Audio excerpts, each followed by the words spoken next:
말씀은 로마서 1장 26절로 로마서 1장 32절까지입니다. 마지막 절까지 26절부터 32절까지 한 목소리로 읽겠습니다.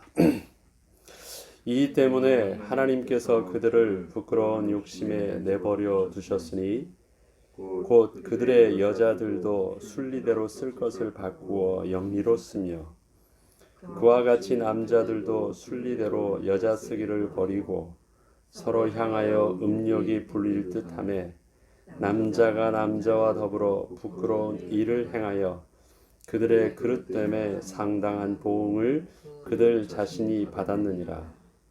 또한 그들이 마음에 하나님 두기를 싫어하며 하나님께서 그들을 그 상실한 마음대로 내버려 두사 합당하지 못한 일을 하게 하셨으니 곧 모든 불의, 추악, 탐욕, 악의가 가득한 자요 시기, 살인, 분쟁, 사기, 악독이 가득한 자요 수군수군하는 자요 비방하는 자요 하나님께서 미워하시는 자요 능욕하는 자요 교만한 자요 자랑하는 자요 악을 도모하는 자요 부모를 거역하는 자요 우매한 자요 배약하는 자요 무정한 자요 무자비한 자라.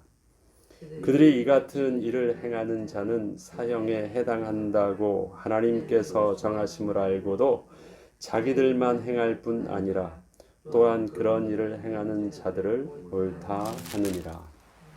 아멘. 우리는 하나님 앞에서 거룩한 예배자임을 고백합니다.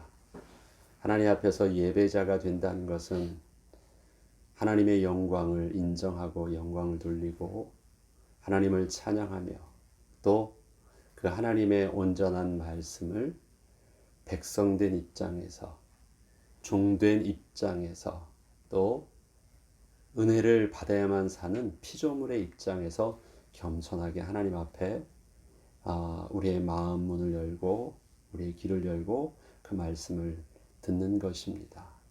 그것이 예배입니다. 하나님께 감사와 영광을 돌리고 또 하나님이 주실 그 은혜를 사모함으로 받는 것이 예배 안에 들어 있습니다.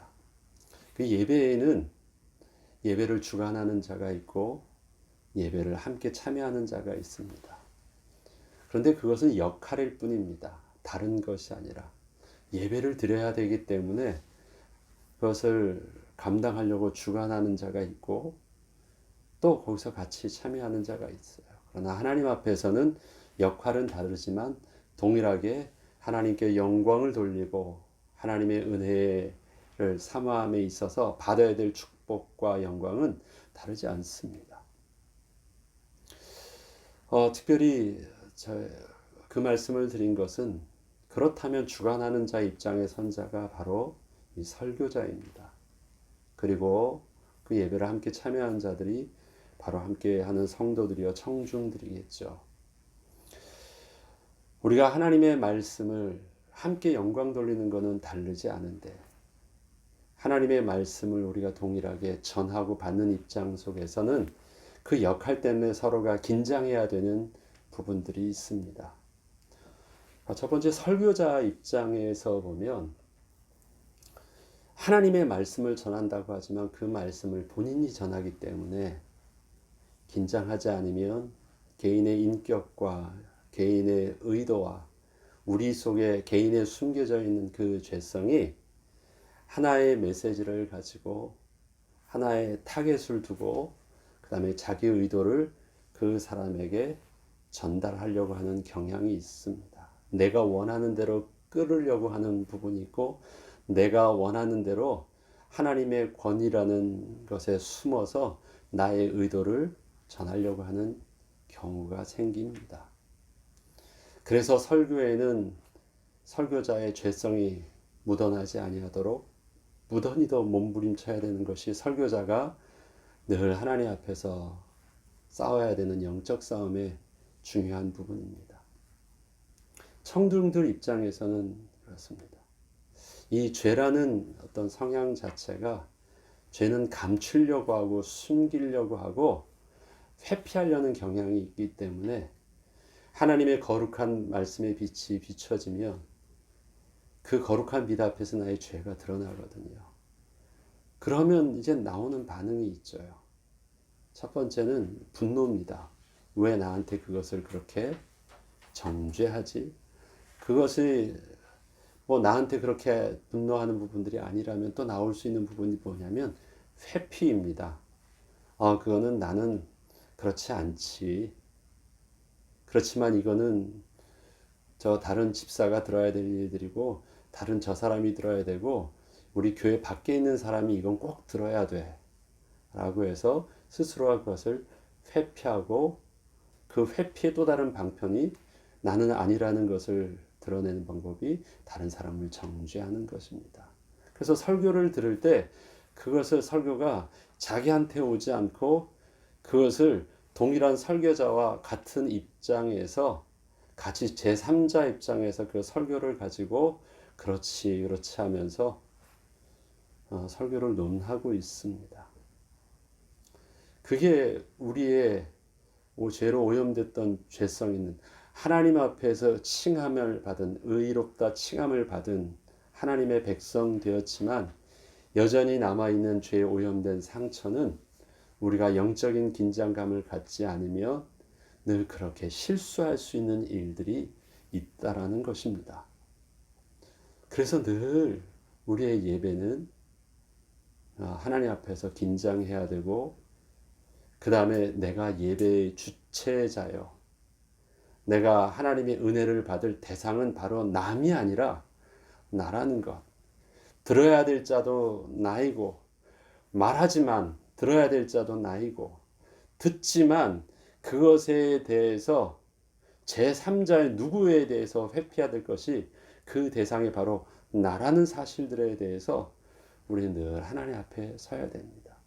그 하나님께서 오늘 나에게 이 말씀을 왜 주셨을까라는 질문을 해야 됩니다.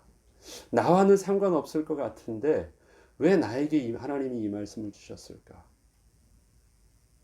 우린 그렇게 들어야 돼. 이 내용은 나는 죄인도 아니고 나는 교회 안에 있는 사람이고 교회 밖에 있는 사람도 아니고 나는 오늘 이렇게 말씀하는 설교의 이 심각한 일들을 나는 하지도 않는데 왜 하나님이 내게 이 말씀을 오늘 들려주셨을까? 그래서 그것을 내 것으로 봐야지 이것이 남의 것으로 들려지면 우리에게 있어서는 하나님 앞에 오늘 들려주셔야 되는 하나님의 음성에 대해서 둔감해야 됩니다. 우리의 신앙의 싸움은 무엇입니까? 어떻게 해서든지 성령의 인도함 받는 것 아닙니까?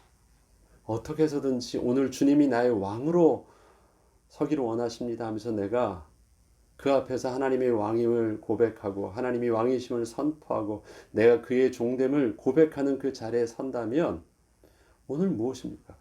오늘 내게 하나님이 그 말씀을 들려주신 하나님의 음성에 대해서 내가 들어야 돼요. 그리고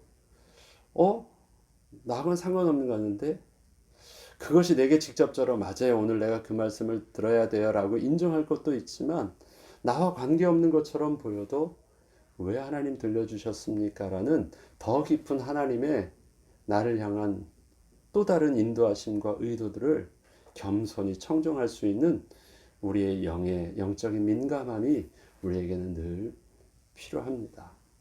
로마서는 앞서 말씀드렸듯이 이것이 굉장히 조직신학적으로도 잘 정제되어 있는 신학적으로 깊은 내용들을 잘 담고 있습니다. 단순한 이야기라면요. 그 이야기는 그냥 이야기처럼 쭉 굵직하게 그 흐름 따라가면 됩니다.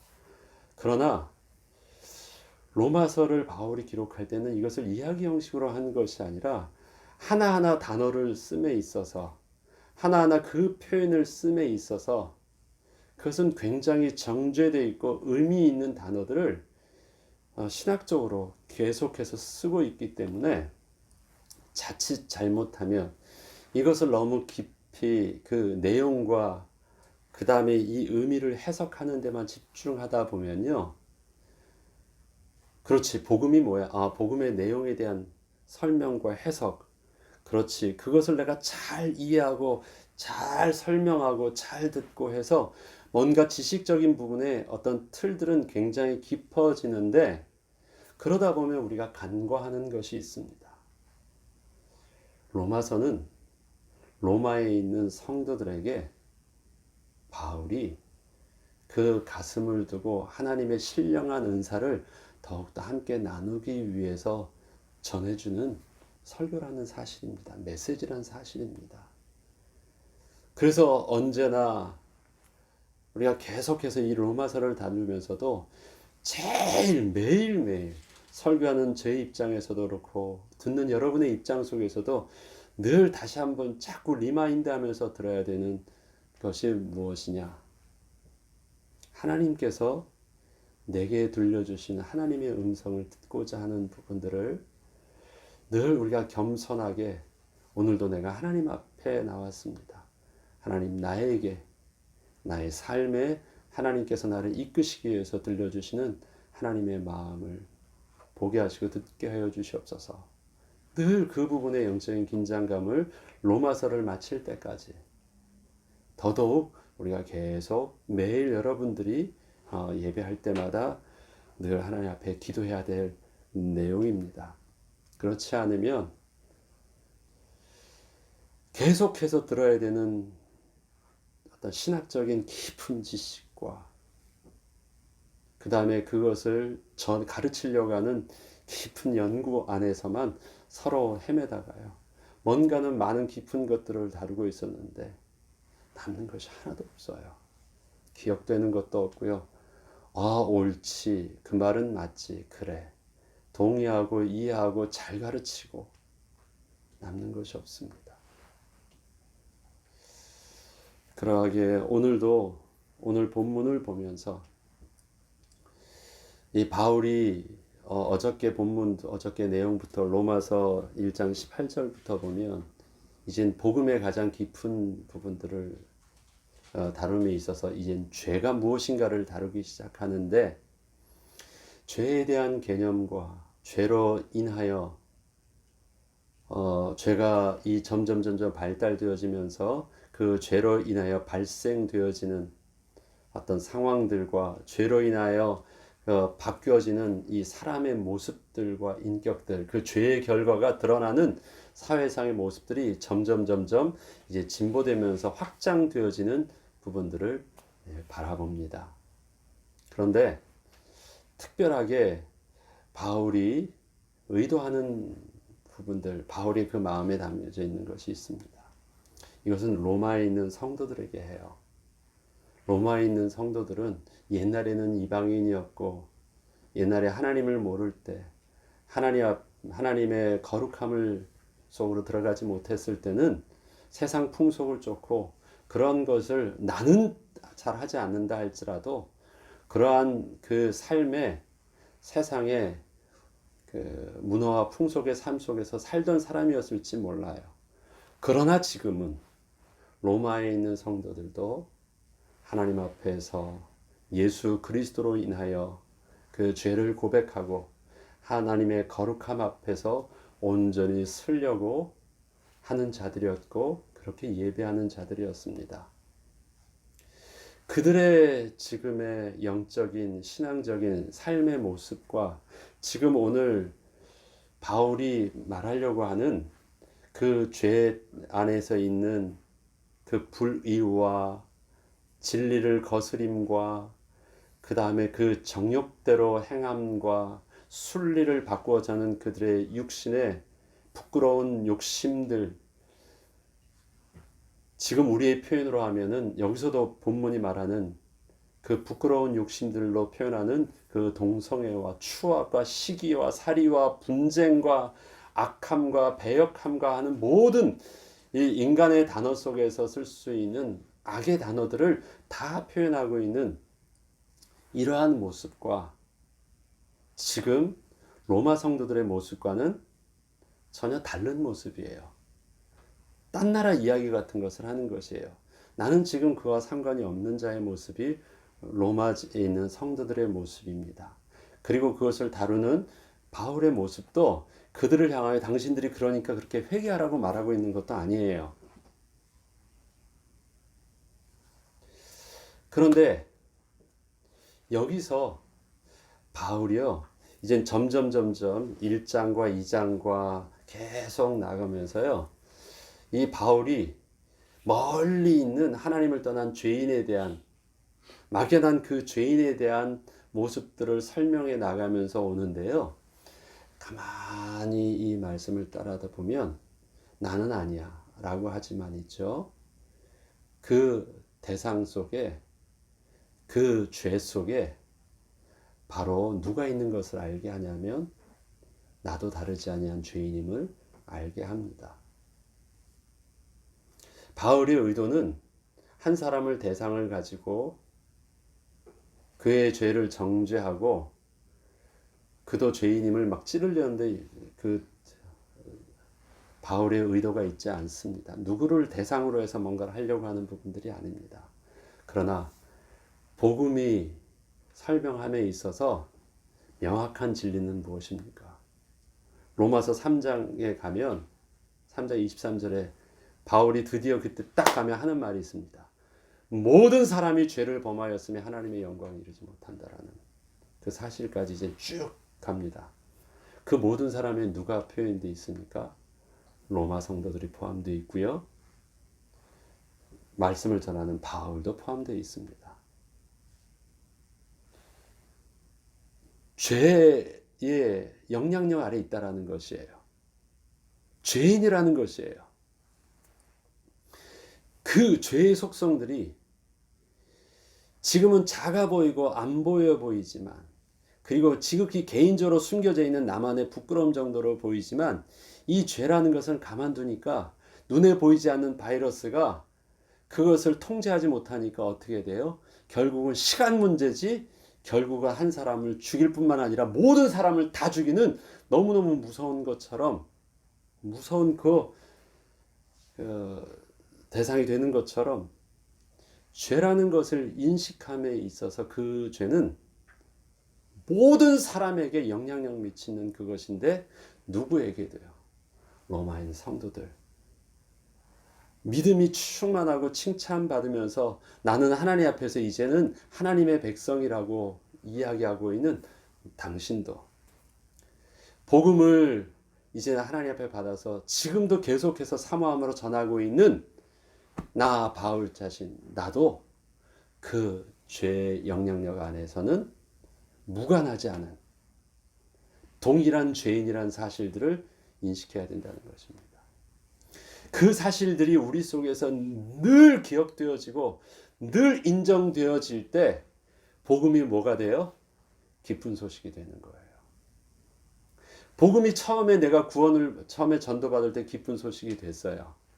그런데 지금은 기쁜 소식이 안 돼요. 왜 그렇습니까? 나는 이제 예외가 됐거든요. 그때는 기쁜 소식이 됐어요. 상태가 그랬었으니까. 그런데 이제 나는 어떻게 됐어요? 해방 받았어요. 해결함 받았어요. 이제 나에겐 뭐가 없어요. 간절함이나 아쉬울 게 없어요. 왜? 나는 문제가 해결된 사람이니까. 그래서 복음이 늘 어떻게 전달되어집니까? 이 복음이 증거되어질 때, 죄인이란 말이 증거되어질 때 그것이 와닿지가 않아요.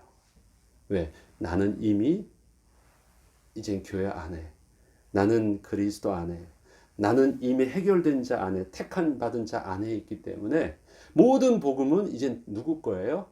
아직도 모르는 저 사람들의 것이고요. 아직도 모르는 저 사람들의 정죄함의 모습이고요. 내가 지금 생각해야 되는 것은 저들이 불쌍한 것이고요. 저들이 위험한 것이고 저들이 심각한 것이에요. 거기에 나는 아니에요. 그러면 난 오늘 무슨 메시지를 들어야 되죠? 나에게 만족한 메시지를 한번 들려줘봐. 복음 그거 말고 나는 이제 거기에는 됐으니까 그거 말고. 그럼 여러분들이 들어야 될 새로운 것, 여러분들을 기뻐하는 메시지는 뭐가 돼야 됩니까? 그게 우리의 모습이에요. 뭘 기쁘게 해야 됩니까, 여러분들? 로마서는요, 그런데 뭘 다루고 있어요? 그 그리스도인을 향하여 다루고 있는 거예요. 그 그리스도인. 복음으로 인한 기쁨이 아닌 것은요, 우리가 예배를 통해서 얻을 수 있거나 아니면 삶을 통해서 얻을 수 있는 기쁨이 통해서는 아무런 우리에게 만족감이나 그것이 우리를 기쁘게 하지 못합니다. 복음으로 인한 기쁨 외에는 어떤 것도 기쁨이 되지 못해요. 하나님의 은혜가 우리 가정에 있고 하나님의 은혜가 우리의 만남에 있고 하나님의 은혜가 내 자녀에게 있다고 할 때 가정이 기쁨이 진짜 기쁨이 되는 것이고요. 자녀들과의 기쁨이 진짜 기쁨이에요. 그것 말고 다른 것 가지고 기뻐하려고 하면 육신적인 것을 통해서 만남의 그 기쁨들을 취해야 되고요. 욕심을 통해서 그 기쁨이 서로의 만남을 통해서 이루어져야 되는데 하나님이 주시는 그 은혜라는 것들이 쏙 빠지고 나면요. 그 기쁨은 육신적인 쾌락과 육신적인 욕망과 욕심은요. 한번 딱 하고 나면 그만이에요. 그러니까 뭐 해야 돼요? 딴 사람 찾아야 돼요. 아니면 그것 말고 더 자극적인 것으로 가야 돼요. 남녀 간에서 만남 속에서 더 자극적인 것 하다가 만날 게 없어요. 더 자극적인 게 없어요. 그러면 뭐예요? 다른 만남 속에서 다른 이성 속에서 그것보다 더 큰 육신적인 자극적인 것을 찾아요. 막 가는 거예요. 어디서부터 우리의 기쁨이 출발해야 되고 그 기쁨이 계속되어져야 되냐면 예배가 늘 감동이 되어져야 되냐면 그것은 내가 하나님의 은혜를 받고 구원받은 백성 되어져 있지만 나는 여전히 이 땅에서 살 때는 모든 사람의 죄를 범하였으며 하나님의 영광이 못하는 나는 죄인이란 사실에 대한 깊은 인식과 사실 속에서 출발해야 된다는 것입니다. 그래서 바울은 로마서를 깊게 다루면서 결국 복음을 다루고 있거든요. 굉장히 깊은 다른 어떤 영적인 지식, 내가 아니면 안 된다는 하늘의 어떤 신령한 특별한 지식을 철학적 사고 속에서 알 수 있는 그 깊은 지식을 계속해서 말해주려고 하고 있지 않아요. 복음을 깊이 다뤄요. 그러니까 얼핏 보니까 이 복음을 깊이 다룬다고 하니까 결국 뭘 다루는 거예요? 죄를 다루는 것이고요. 구원을 다루는 것이고 예수 그리스도를 다루는 것이에요. 그러다 보니까 뭐가 돼요? 나에게 있어서는 그것이 기초예요. 나에게 있어서는 그것이 단순한 것이에요. 알고 있는 것이에요. 나는 이제 예외되는 것이에요. 그것도 나와 관계가 없다고 생각하니까요. 아무리 기쁘고 아무리 중요하다 그럴지라도 사람에게 있어서 관심 있게 있는 것은 그게 나랑 관계가 있느냐라는 것이 중요하거든요. 암을 치료하는 약이 발견됐대요. 근데 나는 지금 감기 때문에 너무 아파요. 나는요, 그거 별로 중요하지 않아. 나는 지금 이 내가 머리 아픈 머리가 낫게 하느냐, 타리노를 하나를 훨씬 더 나한테는 중요한 거예요. 바울이 그러하기에 오늘 본문을 말하면서 겉으로 보면 멀리 있는 죄, 멀리 있는 남의 이야기, 멀리 있는 그 악인에 대한 모습을 다루고 있는 것처럼 보이지만 이것을 통해서 한 걸음 한 걸음씩 들어가고 있습니다. 내 속에 있는 죄도 제어되지 못하면 내가 바로 그와 같은 사람이다. 내가 진리를 거스리는 사람이요, 내가 하나님을 영화롭게 하지도 않고 하나님께 감사치도 않는 사람이고, 나의 육신적인 부분들의 그 기쁨들을 육신에서 찾다가 나도 육의 극강까지 가려고 가만 냅두면 육신의 쾌락의 극강까지 가는 거예요. 그게 한쪽으로는 마약이고 한쪽에서는 육신적인 타락이죠. 극강을 갔기 때문에 거기까지 가는 거예요. 그 다음에 그것이 나한테서도 끝나니까 내 자체가 선의 기준을 가져요. 내가 선의 기준이 돼요. 그렇게 하기 위해서 못해요. 다른 사람에게 사기쳐야 되고 다른 사람을 눌러야 되고 폭행해야 되고 해서 그 위에서 눌러서 써요. 힘 없으면 사기치고 힘 있으면 누르고 폭력으로 누르고 그 다음에 혼자 안 되니까 어떻게 해요? 그런 사람들을 옳다고 하면서 자기 편으로 만들고 그래서 그 위에 서서 내가 하나님이 되고 하나님 위에 내가 하나님처럼 보려고 하니까 세상에서 힘 있다 하는 것들을 내 밑에 두어서 나는 그 위에 있는 것을 드러내 보려고 해요. 그게 다 사람 안에서 일어나는 것입니다. 나는 그런 모습이 지금 안 보이고 있죠. 그러나 조그만 바이러스 같은 그 죄의 속성에 대해서 심각성에 대해서 내가 인식하지 못하고 함부로 다루면 그것이 눈을 뜨고 확 보니까 다 퍼져 있는 내 모습을 봐요. 지금 그게 우리 이 바이러스 퍼지는 거 보면 알잖아요. 나는 괜찮대요. 아무렇지도 않은 것처럼 보여요. 그러다 보니까 그게 어떻게 돼요? 점점 늘어나요. 나는 괜찮을 것 같은데 수치로 보면 점점 늘어나요. 괜찮다고 하더니만 드디어 이제만 마스크도 써야 된다고 하고요. 막 해요.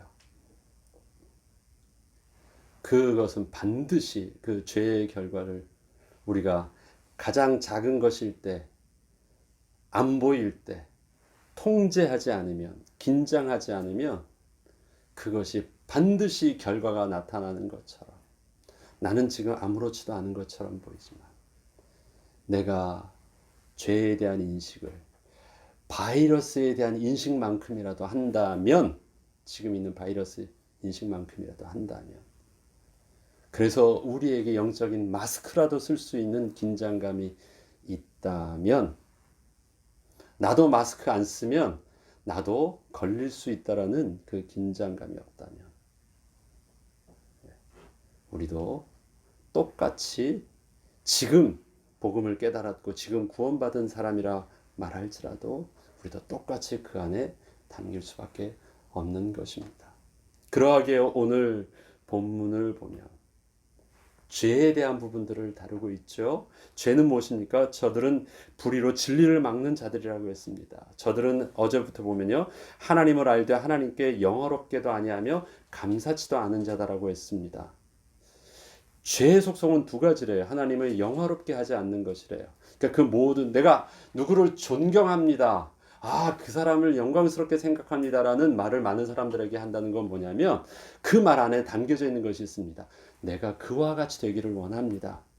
그건 내가 프라이드 엮일 만한 그 모든 것들을 그분이 가지고 있습니다라는 거예요. 그게 영화롭게 하는 거예요. 그러면 영화롭게 한다는 것은 또 상대적으로 어떻게 해요? 나도 그와 같이 되기를 원한다는 말과 똑같은 말이거든요. 영화롭게 한다고 하는데요. 죄는 또 뭐라고 하냐면 감사치도 않는데 감사치도 않는다, 감사한다는 말은 뭐예요? 하나님으로부터 뭔가를 내가 받았다라는 것이에요. 그게 감사치도 않는데요. 그러면 하나님의 능력과 신성이 우리에게 나타나는데 우리는 그 하나님이 어떠한 분이신지를 아는 것도 보이지만 그 하나님의 능력이 나에게 나를 복되게 하는데 영향 미쳤다라는 것을 느끼는 거예요. 그게 어떻게 해요? 비가 내려도 이 비가 내려서 곡식이 잘 자랐잖아요. 이거 내가 한 거 아니잖아요. 내가 곡식을 한 게 아니잖아요. 그렇지. 이렇게 하는 건 나의 무능력으로는 할 수 없는 일들인데 그렇게 해주신 분이 있다라는 것을 느껴요. 그러니까 나는 뭘 할 줄 알아요? 그 대상에 대해서 감사할 줄 알아요. 그게 하나님을 인식해 나가는 거예요. 그런데 많은 죄인들에게는요, 두 가지가 없대요. 나 하나님께 닮을 것이 없어. 나는 감사할 것이 없어. 역시 내가 잘나서 그랬어. 이게 죄의 두 가지 속성이에요. 이것을 들여다보니까 그 하나님의 영광을 다 자기 것으로 만들어야 돼요. 내가 힘이 있어서 내가 그렇게 했다는 것을 알리기 위해서 그 하나님의 영광을 피조물로 바꿔요. 그래서 피조물이 바로 그 일들을 했다라고 말해요. 그것이 짐승과 아니면 내가 했다고 해서 스스로가 신이 되거나 막 하면서 세워져요. 그리고 그것 안에서 하나님이 바로 이것이 하나님이야라고 말해요. 하나님 입장에서는 얼마나 그것이 불쾌한 일이고 가증스러운 일이 되겠습니까? 그리고 그 만든 것을 통해서 어떻게 해요? 그것이 하나님이라고 하고 그것을 닮으려고 해요. 그러고 나서 나오는 것이 무엇입니까? 그게 이제 부끄러운 26절부터 오면 이런 것입니다. 그들을 부끄러운 욕심에 내버려 두셨다. 이 부끄러운 욕심이라는 말의 이 욕심은요, 특별히 뭘 뺏는고자 하는 그런 탐심 정도의 욕심이 아니라 욕심은 이게 육적인 타락함입니다. 육신적인 욕심이에요. 그러니까 성적인 타락함이 극강을 가는 것입니다. 그 타락함의 기준을 순리를 바꿔서 영리로까지 하는 것입니다. 근데 왜 그 부끄러운 욕심까지 가게 되었습니까? 원하는 대로 냅두어서 하고자 하는 것을 가는 거예요. 그 만족의 그 끝을 더 넘어서서 해보려고 하는, 육신적으로 해볼 수 있는 그 끝까지 가는 것이에요. 그것이 본문에서 말하는 것은 바로 동성애를 말하고 있습니다. 그것은 순리가 아니라는 것이에요. 지금은 사람들은 그것을 뭘로 얘기하냐면 사람들의 성향과 정신적인 문제가 그럴 수 있다라고 표현을 해요. 어쩌느냐, 마음이 그런데 어쩌느냐. 오케이, 정신적인 문제라고 쳐요. 그 자기 성향이라고 생각해요. 그럼 그것을 인정해 줘야 될까요? 그러면 이게 정상적이라면 이런 것이에요. 사람들은 아픈 사람이 있고 정신적으로 힘든 사람이 있어요. 정신적으로 힘들거나 그 사람이 아픈 사람들을 그러면 어떻게 해요? 그 사람들이 그걸 인정해 주냐? 아니, 그 사람의 상태를 인정해 주면서도 그건 아닌 거야 하면은 바른 모습으로 갈 수 있도록, 순리대로 갈 수 있도록 도와줘야 되는 것이고, 아니란 사실들은 우리가 인정하면서 그것을 내어놓고 도움을 구해야 되는 모습입니다. 그런데 그것은 존중하는 모습으로 놔두는 것은 성경에서 말할 때 그건 순리를 영리로 바꾸는 것입니다. 그래서 아닌 것이에요. 그러한 생각이 있는 사람이 왜 없겠어요? 그리스도인 중에서도 왜 그러한 사람이 있는 사람이 없겠어요? 그런데 내가 그리스도인이라면 그러한 생각이 있는 내 모습을 성경은 하나님이 아니라고 하신다라고 하는 하나님의 말씀 속에서 내가 뭘 해야 돼요? 하나님 도와주셔야 할 문제지, 하나님 그런 나를 내 모습 이대로 인정해 주세요 하면 안 되는 문제라는 거예요. 그래서 공동체 안에서 받아들인다고 할 때 그것은 내가 죄인임을, 죄에 대한 결과가 나에게서는 이런 열매로 나타나고 있는데 다른 사람에게서는 다른 열매로도 나타나죠. 그런데 나에게는 이러한 성향이 이러한 모습으로 나타난다고 하면 우리가 하나님 앞에 죄인된 모습 속에서 도와주세요, 보호해 주세요, 하나님이 올바름 속으로 나가 주셔야 할 부분들이지, 이러한 내 모습도 하나님 인정해 주시고 받아주세요 하면서 그게 쳐들 문제가 아닌 거예요. 그들을 예배 드릴 수 있어요. 뭐라고 말할 때, 내가 죄인이라고 인정할 때 받아들일 수 있어요. 그들이 죄인임을 인정하고 받아들이는 거예요. 나 자신의 모습을 그대로 인정해 달라고 받아들이는 것 아니에요. 그건 예배자가 아니에요. 그걸 그리스도인이라고 말하면 안 돼요. 내 자식이 만약에 동성애라면 어쩌실 거예요? 난 그럴 수 있다고 쳐요. 아닌 거, 그거 받아들일 수 없어요? 할 수 없잖아요. 우리 정신 문제고 상황이라면 어떻게 해요? 그러나 하나님 앞에서 이 문제는 그건 아닌 거야. 그래서 함께 하나님 앞에서 몸부림치자. 내 자신이 음행을 저지를 수 있잖아요. 그거랑 뭐가 달라요? 왜 그럴 수 있죠? 우리 죄인이니까. 우리가 죄에 대한 부분들을 긴장하지 않으면 나도 그럴 수 있으니까. 그런데 하나님 앞에서는 그 사실들을 인정하고 그 죄된 모습들을 가지고 은혜를 구하는 모습으로 나아가야지 예배자지. 그럴 수 있어요. 세상은 지금 상황이 그러고 이럴 수 있으니까 좀 인정해 주세요. 나도 좀, 나와 같은 이런 것들도 좀 존중해 주셔야 되지 않겠습니까? 라고 말하면 의미가 다른 것입니다. 그것 때문에 그들 자신의 보응을 그대로 받았대요. 왜? 그 마음에 하나님 두기를 싫어하며 나오는 그 모습이 그것은 부끄러운 모습이잖아. 그것은 아닌 것이잖아. 그것은 세상에 지금 예수 믿는 사람이 기독교가 아니더라도 그것은 사람의 도덕적이고 그냥 순리적으로 사람된 모습 속에서 그건 그냥 아닌 것이야. 역겨운 것이야. 라는 다수 속에서 우리의 소수자도 인정해달라는 표현으로 말하는 것은 문제가 있는 것입니다.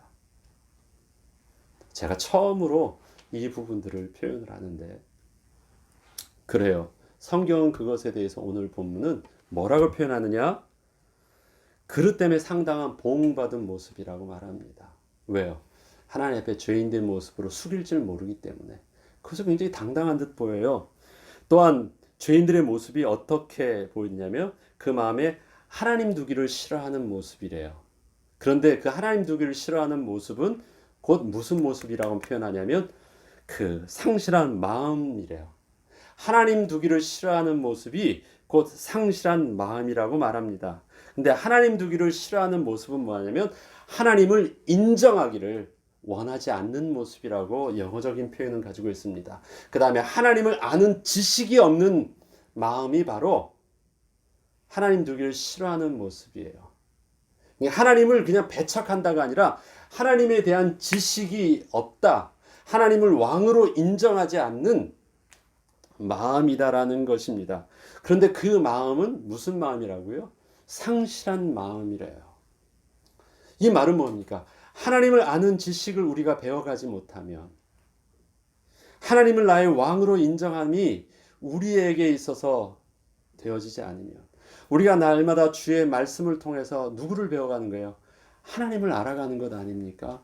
하나님을 알면 알수록 그 하나님의 거룩하신 빛 앞에서 내가 무엇이 보여요? 나의 죄에 아주 조그맣게 점점 현미경이 더 자세한 현미경으로 보이면서 나에 대한 피조물된 모습들이 적나라하게 점점 보여가는 것이에요. 그런데 이 부분들이 없어지기 시작하면 상실한 마음대로 그대로 두기 시작하면요. 그 죄의 부끄러움은 내 속에서만 나를 꿈틀거리고 내 속에서만 내가 하고 있는 숨겨진 내용으로 하지 아니하고요. 이것이 자랍니다. 그래서 그것이 어떻게 나타나기 시작합니까? 이제 타인에게 있어서 내가 옳다고 하는 반응들이 나타나기 시작해요. 그것이 불의, 추악, 탐욕, 악의가 가득한 자요, 시기, 살인, 분쟁, 사기, 악독이 가득한 자요, 수군수군한 자요. 이게 다 속성이 어디 있어요? 내 개인 속에서 일어난 일들이 아니에요. 타인을 향하여 내가 그 위에 서려고 하는 액션 속에서 일어나는 사회적인 현상입니다. 그리고 밟고 일어서요. 그게 악이에요. 이런 단어들은 내 개인적인 내 혼자서가 하는 일들은요. 이런 단어들이 나오질 않아요. 이런 단어들이 나오는 것은 그런 내 악이 타인에게 대해서 표출되어졌을 때 쓰는 표현들이 바로 29절의 그런 것입니다. 그런데 이것이요. 그걸로만 끝나지 않아요. 비방하는 자요. 하나님께서 미워하는 자인데요. 능력하는 자요. 교만한 자요. 자랑하는 자요. 악을 도하는 자요. 부모를 거역하는 자요. 이것이 어떤 식으로 내 개인이 타인에게만 하는 그걸로만 나타나는 것이 아니라 이것이 권위적인 면에서요. 이제 사람들 앞에서 자기가 권위로 점점 서려고 해요. 내가 하나님이 돼가지는 높이 서가는 모습으로 서요. 그래서 마지막을 보면 여기 보면 부모를 거역한다라고 표현하는 그 부모 교육은 모든 권위를 어떻게 합니까? 이제 부모까지 거역한다라는 것은 그 권위 속에서 모든 것을 전통적인 모든 것을 다 무시하고 자기가 드디어 왕이 되어져가는 최종 단계입니다. 그게 바로 이젠 하나님 앞에서 내가 스스로 왕이 된 모습이에요. 그렇게 돼야 하는 것이죠. 이것이 32절에 그들이 이 같은 일을 행하는 자는 사형에 해당한다고 하나 하나님께서 정하심을 알고도 자기들만 행할 뿐 아니라 또한 그런 일을 행하는 자들을 옳다 하느니라.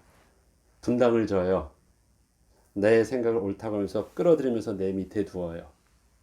그러면 내가 뭐가 되는 거예요? 내가 하나님이 되는 거예요. 드디어 궁극의 권위뿐만 아니라 내 속에 있던 작은 죄가 드디어 나를 뭘 만들어요? 나를 하나님 앞에서 당당히 설 수 있는 하나님으로 만들어요. 죄가 이렇게 자라고 있는 이 과정들을 봅니다. 남의 이야기일까요? 내 속에 있는 죄도 그럴 수 있어요. 냅두면 아주 교묘하게, 그것도 세상의 모습이 아니라 교회 안에서 그런 모습처럼 보이지만 결국 교회 안에서도 분당은 있고요. 교회 안에서도 수군거림도 있고요. 교회 안에서도 미움 속에서 뭔가를 해나가요. 이게 왜 심각해지냐면 2장 첫 번째 보면요. 그러므로 남을 판단하는 사람아 누구를 막론하고, 이것도 너라고 표현하지 않는데 느낌이 어때요? 탁 하는 말 속에요. 그게 남이 멀리 있는 사람이 나일 수도 있는 어떤 그 부분들로 다가와요. 우리의 죄의 심각성들을 깊이 알 때, 그 다음에 그 죄라는 의식을 깊이 할 때 우리는 하나님 앞에서 복음의 감격이 잊혀지지 않고 기쁨과 예배가 잊혀지지 않습니다. 남의 이야기하고 있지 않습니다. 너무 먼 그렇게 극단적인 이 죄와 부끄러움과 추악한 모습이 나는 아닌 것처럼 보여서 남의 이야기처럼 그렇지 1장 2절은 넘어가도 되는 거야 툭툭툭툭 넘어갈 그런 문제가 아니에요. 그 숨겨져 있는 죄 속에는 이런 것이 감춰져 있대요. 폭발력 있는 이 핵이 들어있대요. 그것이 누구 속에도 있어요? 내 속에, 죄로 오염된 내 속에. 성령으로 통제받지 않으면 나도 그렇게 또다시 폭발할 수 있는 오염된 자아가 내 속에도 지금 있다라는 사실, 우리는 인식하고 오늘도 주의 말씀을 통해서 남의 얘기 아니라 내 이야기 속에서 내게 들려주시는 하나님의 음성으로 듣고 겸손하게 서는 저와 여러분 되길 주 이름으로 축원합니다. 주기도문으로 마치겠습니다.